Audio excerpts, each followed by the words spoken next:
What is up, everybody? Welcome back to another episode of Positive Philly Interviews, episode 5. I feel like that's an accomplishment. Not a big one, but it's an accomplishment. 5 episodes of this show, and today we are joined by. You've probably seen him all over Philadelphia. No, it's not Jason Kelsey. I wish. He has been on 94 WIP, 94.1 WIP, 97.5 NBC Sports Philadelphia, Fox 29, host of the Farzy Show. Ladies and gentlemen, please welcome Marc. Yeah, but I am here to announce my retirement. I am not Jason Kelsey, but I am officially Adam Schefter meant to put that report out on me. It said he just got our names crossed because we're both bearded fellas. I don't know what it was, and also superb athletes. But yeah, I am not retiring. I'm just here doing the Farzy Show, having myself a good old time. Thanks for having me on, brother. If you've done 5 episodes, who are the other guests here? Why have you waited 4 other episodes to have me on? What's going on there? Yeah, we've had a chef on the show.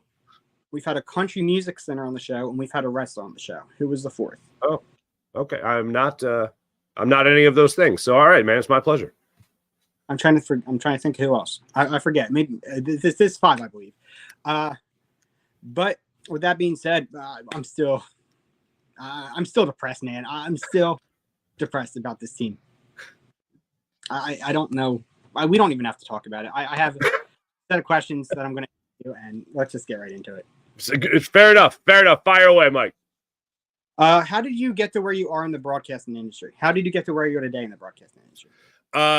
Worked a long time in the what's known nowadays as the linear media, the traditional radio and terrestrial radio and traditional medias.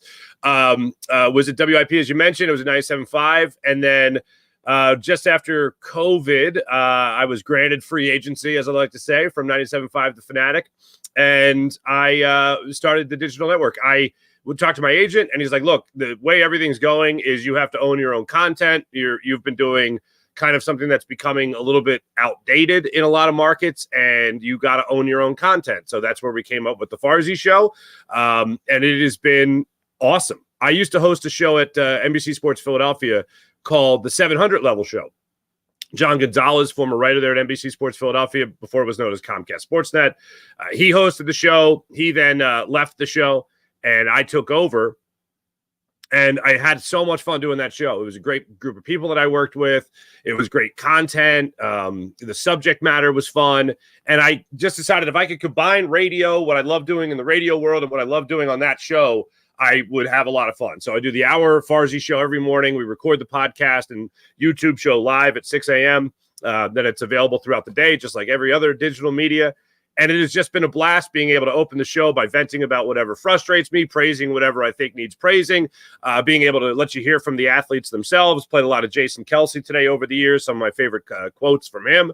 Turns out that was a little premature, being that he later said, literally an hour after I got off doing recording my show, said that not so fast, I'll be retiring. But just owning your own network, essentially owning your own content is the way to go. Yeah, I mean, he doesn't say it, but I've talked to people who have connections to him and everything, and they've told me he's that he's done. There's no way around it. Yeah, the only thing that makes me and look, anyone who thought that Jason Kelsey was just going to let Adam Schefter, and this is no malice to Adam Schefter, but if you just think that Adam Schefter was going to put out that story, put out that tweet, and then that Jason Kelsey was just going to go, yep. Like, have you ever watched Jason Kelsey? Do you know anything about Jason Kelsey? He is going to have a grand retirement party. It is going to be epic. At the link, this man, Xfinity, the link, Philadelphia is going to go crazy. We're going to have a national Jason Kelsey Day. Probably. As soon as he's done, they should have to just put the statue up, man. June 22nd, probably? No. They should have the statue of Jason Kelsey in, like, where you walk in the gates at Lincoln Financial Field. It should just be a statue of Jason Kelsey just before the main concourse, the grand stairwell in, and then every fan has to follow him into the stadium forever, for all eternity, just like all those running backs over the years followed him downfield while he was making blocks. Yeah, would it be June 2nd or June 22nd? I don't know. We need to have Jason Kelsey Day in the city of Philadelphia. We got to declare that. We got to tell the new mayor. But anyway, what Philadelphia sports team is next to win a championship, in your opinion? That's really tough. It's such a tough question. I feel like the Phillies are right there, despite choking and losing to the Diamondbacks the way they did. But choking just seems to be a thing that has gone, unfortunately, viral in the city of Philadelphia.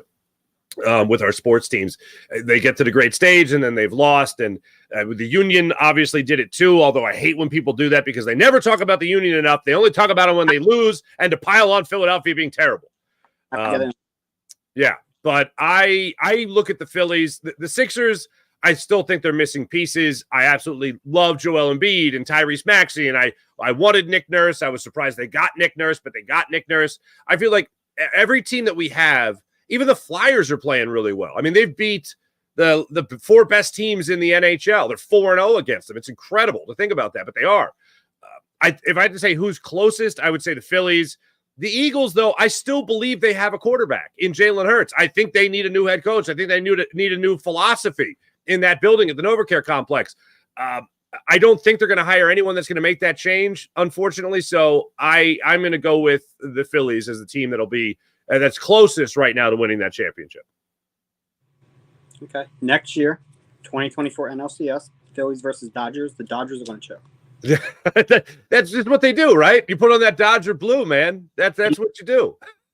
Then Phillies or Orioles, or Phillies or Astros. But apparently, according to MLB Network, we're not getting back there until 2020 or 2030 versus the Tigers, which I cannot deal with that. But 2030? What? Wow. Okay.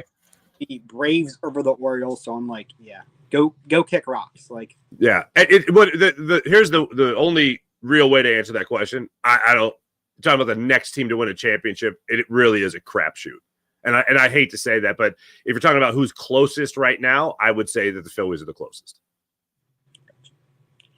This question kind of might tie into the first question I asked you. This is honestly one of my favorite questions to ask everybody.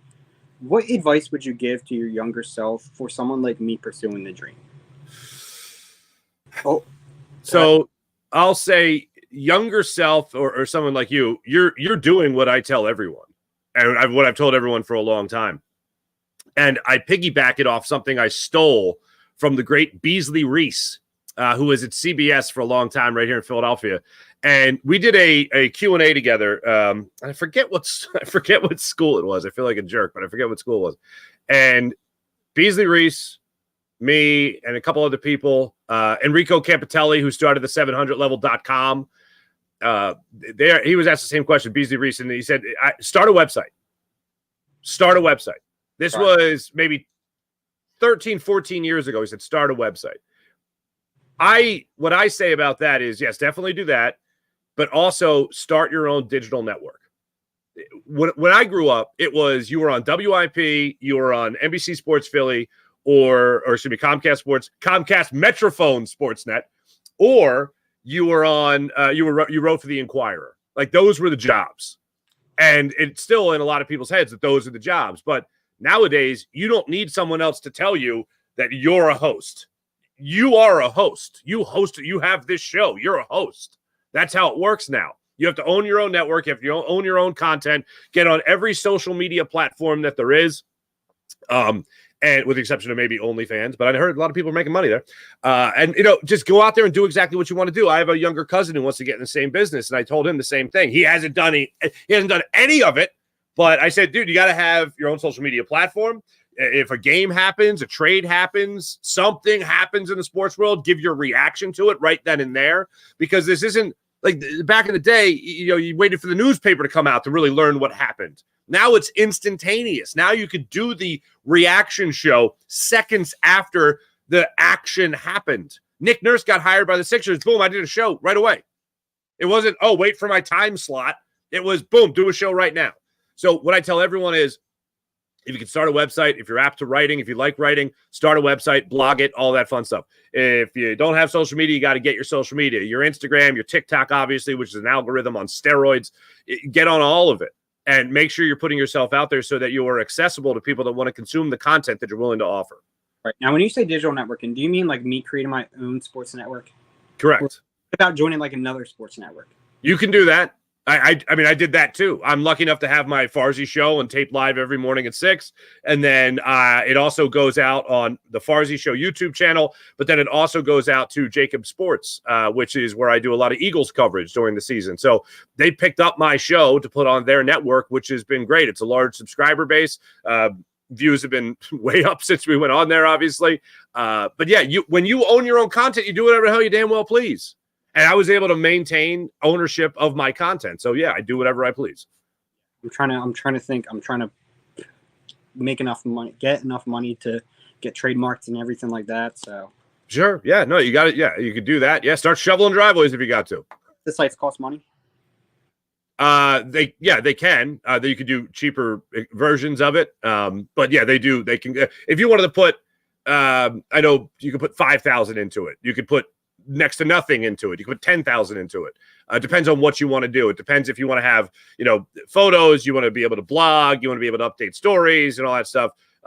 Yeah, they can be costly, but I know people that have done it for next to nothing. Right. How did you become a Philadelphia sports fan, and how do you have such a passion for it? My mother and father are very passionate people. So I come from them. My dad is from here. My mom's from Baltimore. So I have I wouldn't say I'm necessarily a fan of Baltimore sports, but I definitely have a soft spot, really only for the Orioles. Because my grandfather was a Baltimore Orioles. He was an usher for the Orioles for 25 years. So as a kid, if we went down to visit, our grandparents, we went to an Orioles game. It was great. The heyday of Cal Ripken, I was right there for that and all that. So that was a big part of it. But my earliest sports memory and really what made me love sports was I can remember I was born in Ambler, Pennsylvania. And I remember a Philly Fanatic 1983 pennant above my crib when I was a little kid. And baby and a toddler and all. I remember it distinctly. My brother now has it for some stupid reason. That should be mine. But I just always liked baseball. I always liked the Phillies. My dad was a sports fan, played a lot of sports growing up, played a lot of sports with my brother and I growing up. My mom was fanatical about the Orioles, really loved watching sports. She always wants to have the game on, that kind of thing. And I just really liked it. I just liked the competing as a kid.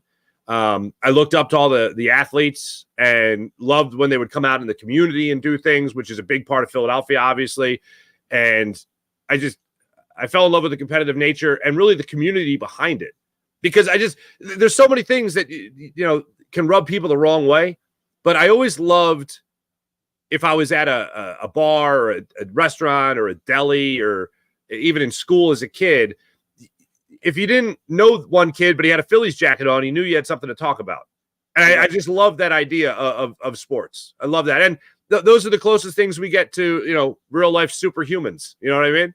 So that kind of drew me to it as a kid. And obviously I stuck with it into adulthood, whatever you want to call this, semi-adulthood. I feel the same way. I go to school and, you see so many people in the Philly sports gear. Once in a while you get them Cowboys fans, but. Yeah, my wife's not a big sports fan. I always refer to it as flying the flag. Like when I would travel a lot, when I was working on Sunday Night Football, if I was traveling, I'd always wear like something Philly sports just to kind of fly the flag, just so people would know, oh, that guy's, hey, Philly suck or whatever. Or, hey, I love Chase Utley, whatever. Stuff like that I love. Do you have a favorite team to cover? Who is your favorite team to cover and why? I am a baseball first guy. I do love baseball. I've always loved the Phillies. That is my favorite team to cover. And there's so much that goes back with the relationship I have with my dad, as a lot of people, are fortunate to have that kind of relationship. Hope a lot of people are fortunate to have that kind of relationship. Baseball is just something that made me baseball was my gateway sport. Watching baseball turned me on to basketball. Watching basketball turned me on to hockey. And watching hockey turned me on to football and all that stuff. And then pretty much every sport, if it's on, I can watch it. I was in Dublin, Ireland with a buddy of mine, and we watched a cricket match for 45 minutes. And I turned to him, I said, do you know what's going on? He goes, no idea. How about you? I go, no idea. And then we went and we grabbed a beer, a couple beers. But I just love the competitive nature in general. But baseball was the first thing that I really paid attention to in the world of sports. Awesome. Yeah, big baseball fan. Go Phillies. What was your first Philly sports memory as a kid? Favorite sports memory. The first game, unfortunately, the first professional big league game I ever went to was an Orioles game. And Cal Ripken hit a home run. And I predicted it. I was in first grade, and they had just changed pitchers. I forget. I think they were playing the Tigers. And I looked at the pitcher, and I was like, this guy throws too slow. This guy's going to hit a home run. I didn't even know that this guy was Cal Ripken. And Cal Ripken hit a home run, like first pitch at the at-bat. And that was like, set me over the moon. You know what I mean? And then we started going to Camden Yards a little bit. And my dad decided when we moved back to the Philly area, because we lived close to Baltimore for a couple years, we went to Veterans Stadium for the first time. And I was like 12 or 13. And I just remember thinking I went from Camden Yards to the Vet. And those are two totally different ballparks. Well, one's a ballpark. One was like a concrete coliseum, basically. And I just remember looking around at that AstroTurf and looking around, and I forget that it was Charlie Hayes at third base that dropped a ball in foul territory. And I went, man, this is the team I loved when I was really little, that I had the pennant up, you know what I mean? And I'll never forget that. But there was something charming about it that made me love it. Like, it was so not new. It was so kind of, I don't know, industrial. I don't know the right word for it. But it just, something about it just made me love it. And I loved going to I loved it as much as like going to one of the newer ballparks. There was just some kind of charm, maybe because it was so Philly and the people there were so different. Like, I compare Philly fans and Baltimore fans to this. Baltimore fans are more of the nurturing mother, where you lost, have a juice box and an orange peel. We'll get over it. That kind of thing. Get them tomorrow. Get them the next day. Get them next time. Where Philly's like, you lost? Just go to your room. Like, I don't even want to look at you right now. And I identified with that a lot more than I identified with the Baltimore culture. So that's probably why the Philly sports stuck as opposed to Baltimore. Sorry, Mom. But yeah, those are some of the earliest memories that I have. That was my last question as far as asking you. We do have a question from one of the fans, though. Pat wants to know this. How would you feel about bringing Phil and Phyllis back to the stadium? So wildly before my time to take up that argument, but I do have the bobblehead somewhere. I love it. I love history in general. I love learning about history. And if you're talking about sports history, then you're combining my two favorite things. I love any tip of the cap to the old days or whatever it might be. So I am all for it. Have them out there in Ashburn Alley somewhere. Have them out by Bull's barbecue pit. Have it out there. Just have it there so the kids go, what is that? And then the parents got to tell them that, what's what. Or at this point, their grandparents got to tell them what's what. So I would love to see Phil and Phyllis back. But I will say this, on that note, anyone who says, and I hate this argument, anyone who says the Phillies need to get away from the Philly fanatic should be thrown out of the country, as far as I'm concerned, and never allowed back, because that is sacrilege, my friend, sacrilege. And where can the people find you at? You can find me at Farzy Show on YouTube. You can find me at Marc Farzetta on Twitter, X, that fun thing. Marc Farzetta on Instagram. You can see me there. TikTok, Farzy Show on TikTok, and Marc Farzetta on TikTok as well. So that's where you can find me. But I do the show live Monday through Friday, 6 a.m. to 7 to 7 a.m. Podcast is available wherever you get your podcast, Spotify, iTunes, whatever it is, Apple Podcasts, all that fun stuff. So that's where you can find. And also Jacob Media on YouTube as well. Ladies and gentlemen, Marc Farzetta, thank you so much. My pleasure. Thanks for having me.